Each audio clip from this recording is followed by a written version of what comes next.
বাবা মহেশ্বরের মাথায় জল ঢেলে উপোস ভঙ্গ করার পর খুব তাড়াতাড়ি তৈরি করে নেওয়া যায় সামা চালের খিচুড়ি। আজ আপনাদের সবার জন্য রইল সামা চালের খিচুড়ির রেসিপি।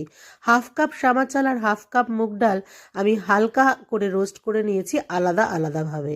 সবটা এখন আলাদা করেই পরিষ্কার করে ধুয়ে নেব। আর এই রান্নায় কিন্তু সন্ধক লবণের ব্যবহার করতে হয়।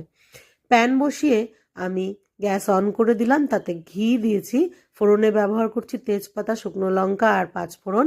সবজি হিসেবে ব্যবহার করছি কুমড়ো আর গাজর, সেই সঙ্গে মটরশুঁটি। সবটা এখন নাড়াচাড়া করে ডালটা দিলাম আর সেদ্ধ হওয়ার মতো জল দিয়েছি।